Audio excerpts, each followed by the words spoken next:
Mais je pense que l'une des lois que nous devons créer en Amérique, c'est que si vous voulez devenir sénateur, membre du Congrès, maire, gouverneur, vous devez choisir votre religion, catholique, chrétienne. Vraiment, vous voulez rendre cela obligatoire? Oh mon Dieu!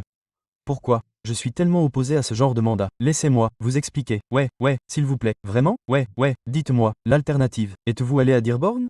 Êtes-vous allé à... Vous y êtes allé depuis longtemps? Que se passe-t-il dans de nombreuses villes du Minnesota? Savez-vous si... Vous pensez qu'ils croient en ce en quoi nous croyons? Non. Vous pensez qu'ils croient en certaines des valeurs et des principes qui nous guident?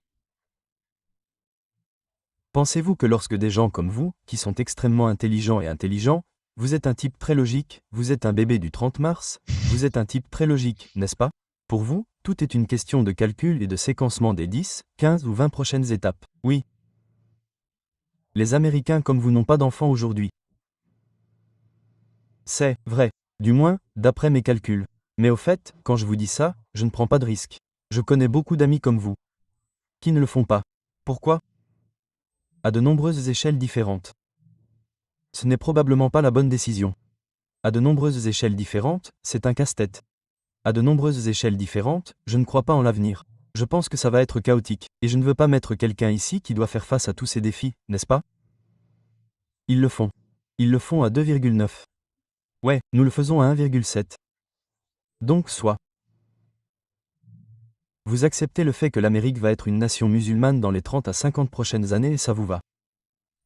Super. Ou alors il faut que vous vous en rendiez compte, et d'ailleurs, c'est peut-être une bonne chose. Peut-être que si l'on regarde certains des pays les plus prospères du monde, la religion dominante de ce pays est l'islam. C'est peut-être ce qui a rendu l'Iran si prospère parce qu'ils sont si pacifiques, vous savez, si civils et qu'ils s'entendent avec tout le monde, vous savez, et qu'ils n'ont pas de sanctions. Vous savez, le marché est grand ouvert. Vous savez, un pays qui devrait générer 2300 milliards de dollars de PIB par an n'en génère que 350 milliards par an. C'est peut-être un endroit très sûr où vivre au Yémen, en Irak et dans certains de ces autres endroits. Peut-être qu'ils font des choses phénoménales, n'est-ce pas? Peut-être que nous devons adopter cette philosophie. Ou peut-être avons-nous déjà les données à ce sujet et avons-nous vu ce qui s'est passé. Alors peut-être que nous, en tant qu'Américains, devons réaliser que ce n'est pas une idée populaire. Quelle est l'opposition? La seule façon d'avoir la certitude de dire quoi? Non. Je suis totalement contre. Alors devinez quoi? Le seul message contraire est qu'il n'y a qu'un seul message. J'ai eu un type dans un podcast cette semaine. Il s'appelle le Dr Taylor Marshall, c'est un ancien prêtre. Épiscopal. Est-ce que je dis bien? Épiscopal. Église épiscopale. Ouais, épiscopalin. Épiscopalin. Ouais, donc, il est passé de ça à être catholique. Catholique traditionnel. Il est catholique depuis 19 ans. Je lui demande, combien d'enfants as-tu? Il dit, 8. Il dit, oh, des mariages précédents? Non, 8. Vraiment? Allons-y. Ouais, pourquoi 8? Je me rattrape. Ouais, mais faites attention à ce qu'il dit. J'ai dit, combien de personnes connais-tu? Genre, combien de personnes connais-tu qui ont 8 enfants? Le même mari et la même femme. Combien en connais-tu? Ouais, littéralement 0. Moi non plus. Alors je suis assis là. Je me suis dit, mec, je ne sais pas. Je te connais maintenant que tu en as 8. J'ai dit, tu en connais combien? Donc au moins 30. J'ai dit, tu connais 30 personnes? Il a dit, ouais, des amis. Des amis. Comment? Waouh, je suis catholique traditionnel. Chez les catholiques traditionnels, nous avons en moyenne 4,6 enfants. Pas mal. Donc on a tiré pour les catholiques, c'était 2,1, mais pour les catholiques traditionnels, c'était 3,9 contre 4,6. Donc il en a 8. D'accord.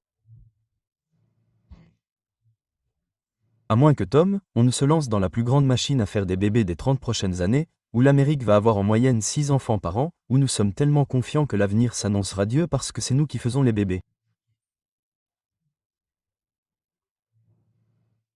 Si on ne fait pas ça, quelle est l'alternative? L'alternative, c'est que dans 30 ans, l'Amérique sera une nation majoritairement musulmane dans 30 à 50 ans.